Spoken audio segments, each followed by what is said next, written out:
Olá, seguidores. Vamos aqui para o meu vídeo de aporte de julho de 2025. Aqui é o Thiago PS, seu canal Fique Esperto. Então, antes de começar aqui, falar sobre onde que eu tô, que investimentos que eu estou pensando aqui em fundos imobiliários para fazer um reinvestimento dos rendimentos, vou comentar com vocês para onde que estão indo aqui o meu dinheiro novo, ou seja, dos aportes. Então, a minha principal escolha ultimamente tem sido a NTNB 2065.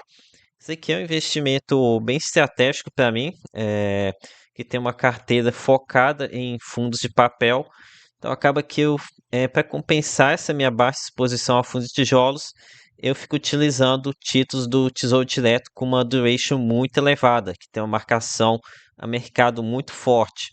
Então, a minha primeira aquisição que eu fiz aqui na NTNB 2065 foi que no dia 12 de junho consegui uma taxa de IPCA mais 7,10%.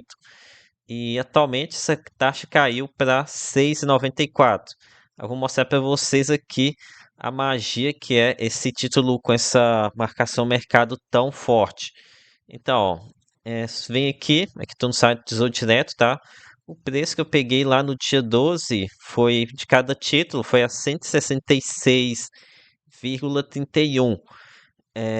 E de lá para cá, nessa queda de taxa de 7,10 para quanto mesmo? De 7,10 para 6,94, o preço saiu de 166 para 179,84. Então, fazer aqui a conta, 179,84 menos 166,31. Um ganho de 13,53 por cota aqui do título, né? Dividindo isso aqui por 166,31, um ganho aqui de 8% em apenas um mês. Então, é uma valorização bem significativa. Só um detalhe, a conta não é exatamente essa, porque aqui eu estou olhando o preço apenas de compra do título 2065. O ideal seria pegar o preço de compra pelo preço de recompra que o Tesouro faz. Mas aqui a intenção é mostrar para vocês que a valorização pode ser gigantesca com a queda da taxa. E aqui a gente tem um patamar muito elevado ainda, aqui na faixa do IPCA mais 7.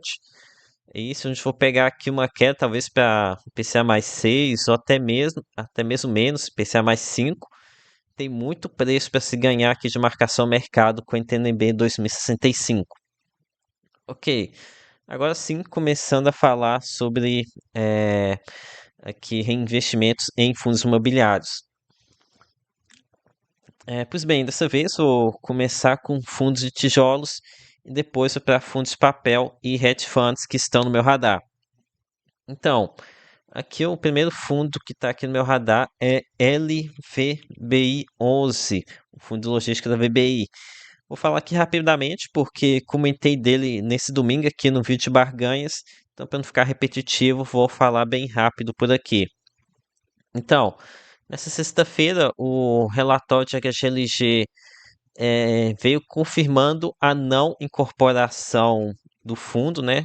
Não incorporação de LVBI11, e com isso eu espero uma queda bem significativa do fundo da VBI. Vou mostrar aqui para vocês o texto que eles negam que não vai ter a incorporação. A Assembleia Geral Extraordinária não prevê a aprovação da aquisição de ativos em situação de possível potencial conflito de interesse, incluindo cotas em ativos de fundos geridos pela pátria. Então aqui descartou a possibilidade de uma incorporação, né? Então com isso eu acredito que a cotação de LVB11 vai cair ainda mais. No caso, estou gravando no sábado, vou soltar esse vídeo do aporte na segunda, então ainda nem tenho certeza de a quanto que vai cair. Mas então aqui estou esperando que aconteça uma queda. Estou aqui torcendo uma queda aqui na faixa dos R$ 100, que estaria excelente para mim, tá? Ficaria muito interessante. Pois além dessa questão de LVB11 ter incorporação, que ela pode acontecer em algum momento do futuro, ainda aqui o fundo da VBI tem alguns gatilhos de alta, né? Gatilhos de aumento da renda. Aqui no caso com as locações aqui de espaços que estão vagos atualmente. Já tem negociações bastante avançadas, né? O fundo aqui teve uns problemas de alocação, de locação, mas é um fundo com imóveis excelentes. Não, eu já imaginava que não seria algo que iria perdurar bastante tempo. Estava até estendo essa demora toda para sair as locações. E além disso, a gente continua com a possibilidade de uma incorporação em aberto, né? Então aqui, LVB11 seria o primeiro fundo que está aqui no meu radar em fundos de tijolos. É, outro fundo de tijolo que se encontra aqui no meu radar é HTMX11. Parece estar bem interessante, tá? Tanto para traders como para carrego de holders também. É detalhe que aqui no vídeo Barreiras Vacilados passa uma visão mais para trader. Já que no vídeo de aportes tento fazer mais um meio termo, tá? Entre tanto para investidores especuladores quanto para holders. Então, aqui era TMX, até comentei 2 domingos atrás no meu feed de barganhas, mas não é um fundo que tá interessante tanto para especuladores como para pessoal que quer carrego também. A minha bronca aqui com o fundo sempre foi é que o fundo tinha uma necessidade muito grande uma dependência grande, né, do lucro com venda de quartos para manter o yield decente. No entanto, após a última emissão, isso parece ter sido resolvido, tá? Por enquanto que a gente tem um único resultado pós essa alocação dos recursos captados, mas a impressão que eu tive aqui no mês de maio foi bastante positiva. O fundo teve aqui um resultado de 1,66, pagou em 44. Esse 1,66 foi com não recorrentes, né?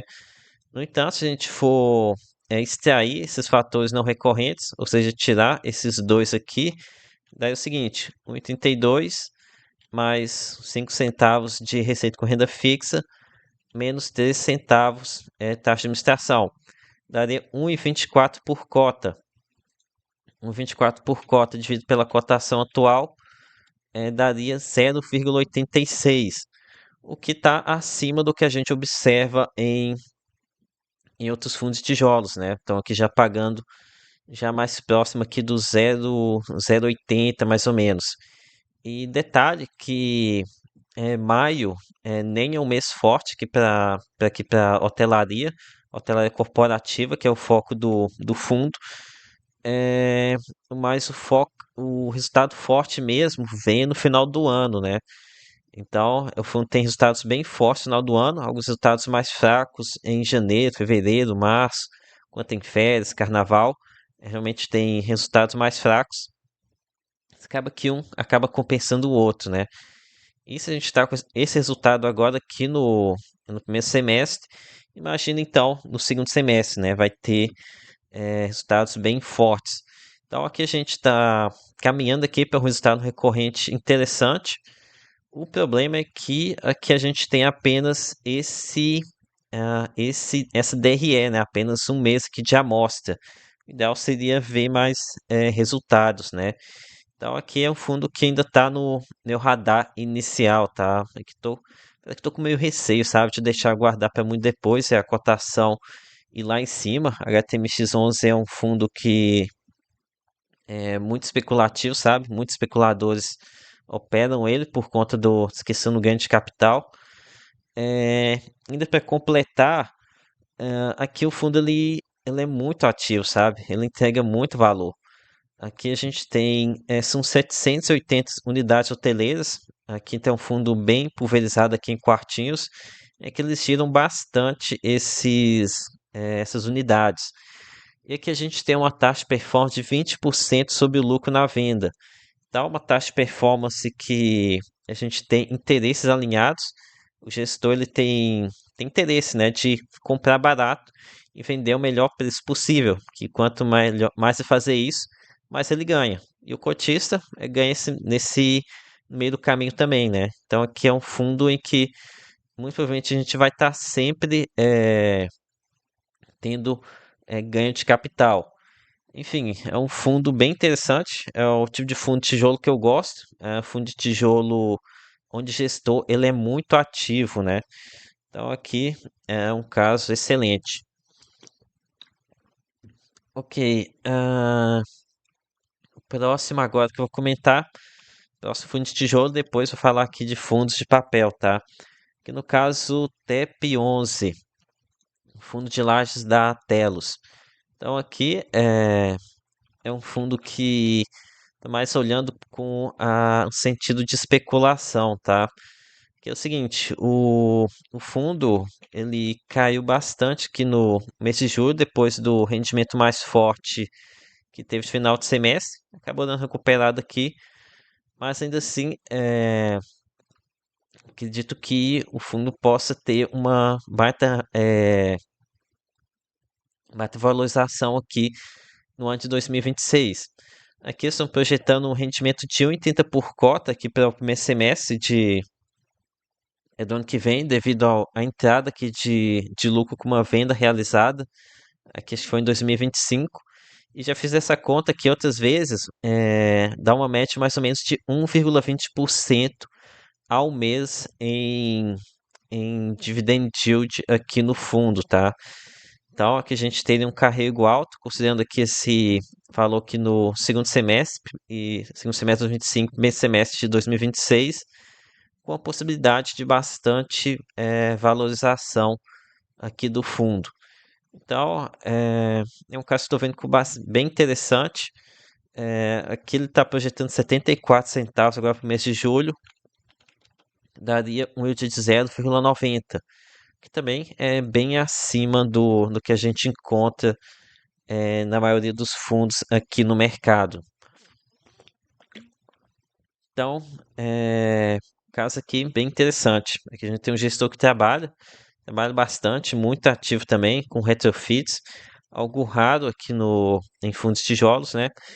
E, no entanto, não é um fundo perfeito, mas que eu acho que vocês devem dar uma estudada. Agora sim, começando a comentar de fundos de crédito. Primeiro, dois fundos que eu gosto muito, CYCR11 e Mana 11. Então, são dois fundos que eu não estou comprando por já ter cotas até demais, sabe? Acho que são dois fundos excelentes que eu nem entendo como que são negociados aqui no patamar que eles estão, pagando aqui 1,25% ao mês, tanto Mana 11 como o CYCR11, acho que também está parando aqui próximo a isso, parando 1,32. Mas na 11 deve continuar mantendo esse patamar. CYCR11 talvez caia um pouco por conta da inflação mais baixa, mas ainda assim daria um patamar elevado. Então, para mim, duas opções aqui de fundos para bem interessantes, pagando bem, bons fundamentos e que vão passar, acho que tranquilo aqui para esse período de inflação baixa. Ok? Agora eu vou comentar aqui de dois fundos que estou pensando para aproveitar a Selic elevada, a Selic de 15%, combinada com a quantidade de dias úteis do mês de julho, no caso, que vão ter 23 dias úteis. Aqui, então, estou pensando em Canuck 11 e em EGAF 11.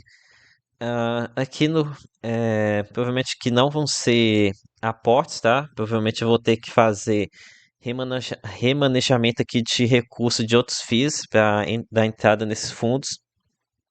E mas disse aqui a possibilidade de ter rendimentos recordes aqui nos dois fundos é muito elevada, tá? Acho que os dois fundos vão surpreender bastante nesse mês de julho.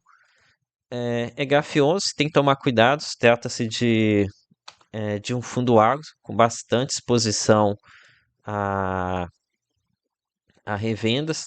No entanto, aqui a gente tem uma equipe que não é amadora aqui no agro, mas fica o risco, né? É um fundo menos descontado também devido ao bom histórico de crédito. Já a Canuck 11, provavelmente muita gente deve ficar afastada, como receio aqui do fundo, deveria estar sendo negociada a 1,04, está com 4% de ágio. No entanto, se acostumem, tá? Vocês não vão conseguir comprar esse fundo aqui com deságio. Assim como KNHY11 é difícil comprar com deságio, aqui em Canuck11 acho que vai ser ainda mais difícil, tá?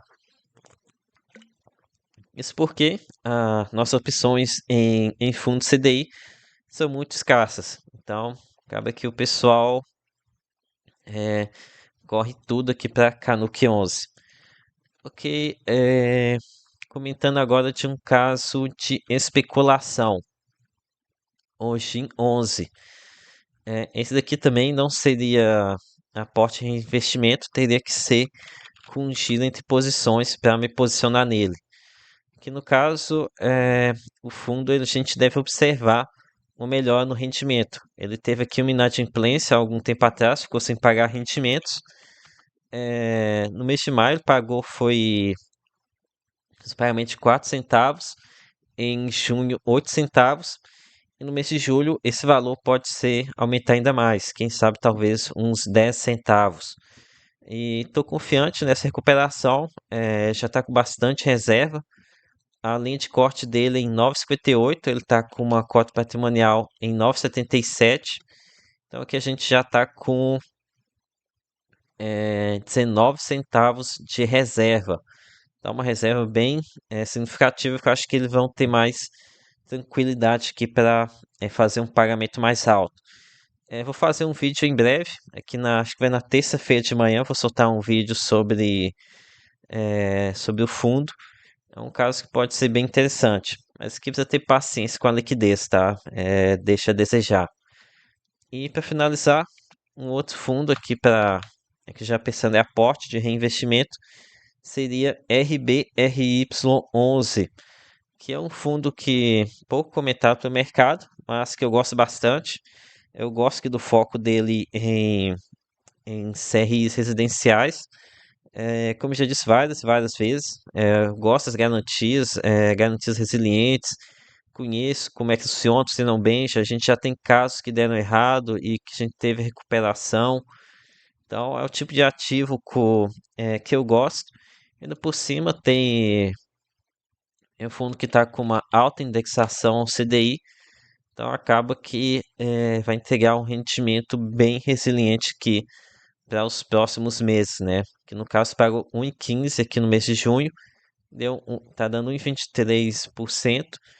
E com a Selic no patamar que está, com a quantidade de úteis pela frente, acredito que não deve cair abaixo disso tão cedo. Então, é mais um fundo aqui interessante para vocês estudarem. Então foi isso, galera. Espero ter curtido. Peço seu like, se inscreva aqui no canal. Lembre que nada aqui é recomendação de compra ou de venda. Até a próxima.